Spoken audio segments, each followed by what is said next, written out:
A promising starting point is the ability to produce noises, sounds, abilities that the ancestors of our species have acquired in the course of the evolution of biological life.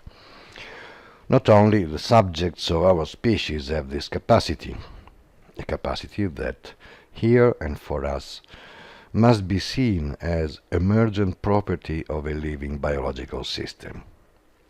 And given that capacity is quicker to use in place of emergent property of a biological system, we will continue to use capacity to avoid the long periphrasis, but we will try to remember the meaning that we adopt here. Little to no effort in recognizing and accepting that such property constitutes for the living biological system a huge competitive advantage over living biological systems that do not have such a property, such a capacity in the daily struggle for survival.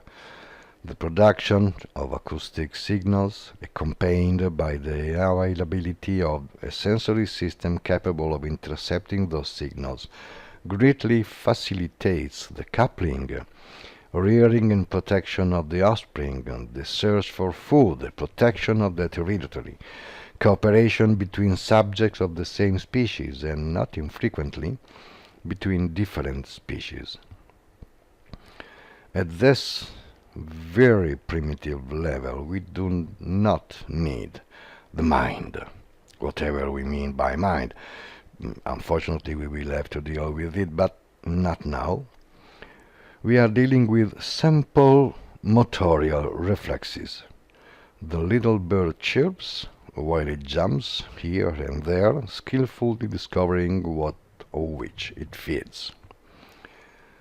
This form of life, the little bird, the common sparrow, which we can certainly consider enormously simpler than the most primitive of our human ancestors, is, however, already enormously complex, formidably more complex than, for instance, the eukaryote.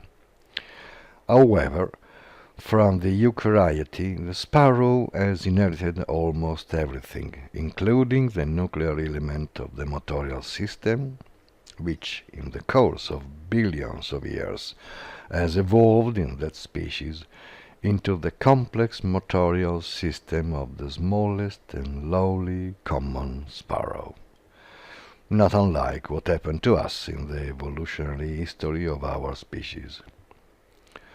At the beginning, then, it was the sound. But maybe we were a little lazy, stating the point of beginning of the narration in the ability of a specialization of the motorial system, almost always integrated in the oldest digestive system.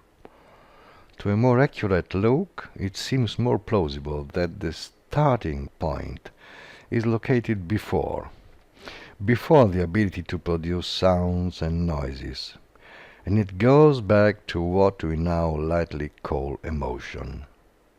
I say lightly because almost none of us are aware, and keep in mind that when we say emotion, we indicate a process and a phenomenon of considerable complexity, whose origins arrive plausibly to the amoeba, to its expansion in search of nourishment and recoup on contact with harmful substances. We probably have to do, from the outset, with the interweaving, with the integration of at least three systems. The motorial system, among the oldest, the nociceptive system and the proprioceptive system. We will spend a couple of words later on this, on the proprioceptive system. The nociceptive system is that system that deals with signaling to the system of governance of the broader system of which it is an integral part. For us humans is our entire organism, and which constitutes part of its environment, of being present of a configuration of environment unfavorable threatening, adverse to the survival of the major system, for us still our entire organism. The proprioceptive system, symmetrically, is the system that deals with signaling to the system of governance of the broader system of which it is an integral part, still our whole organism, and which constitutes part of its reference environment, of being present of a favorable, promising environment configuration, supporting the survival of the major system, still our entire organism. In our common and everyday life experience, we acknowledge that the first one uses, so to speak, the language of pain. The more intense the threat, the more intense the pain. The second uses the language of pleasure. The more intense the pleasure, the more favorable are the configurations that we meet. Certainly, in the amoeba, these two systems do not exist. Their existence is conditioned by the existence of a sufficiently full-bodied neural system, and the human one undoubtedly is. Over 100,000 kilometers of neural filament and 10 to the 16th neural connections. But also that of the sparrow is enough to allow, so to speak, a sophisticated management of its seemingly simple and monochord chirping. In the chirping, in other words, we find intertwined operations of several systems, sensory, proprioceptive, nociceptive, and motorial, at the very least, operations integrated by the neural system, and that result in plexus sequences of actions governed, guided by the related neural codes. We are far from EMC square or EMAC2, but not so much. To get there, we will have to reconstruct the intervention, the contribution of other systems, and face the wonder of the virtual environment, extraordinary dowry delivered to each human being.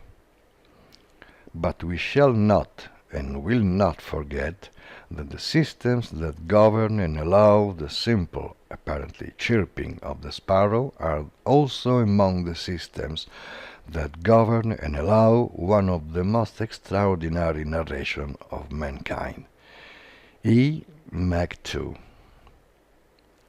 We shall not, and we will not, forget that EMAC2 has its deep roots and its profound reasons and origins in the daily and inescapable commitment to survival, byproduct of the work of the systems that preside and allow the survival of our species. Note: proprioceptive. Needless to look for this lemma. It is my neologism. In the literature there are references to the centers of pleasure, because the scholars seem not to have realized yet that, for our safeguard, it's better, more efficient and effective to count on two independent systems of classification of the environmental configurations, which we are dealing with, limiting themselves for now to recognize the existence of the nociceptive system and, for the rest, fiddling with the so-called pleasure centers.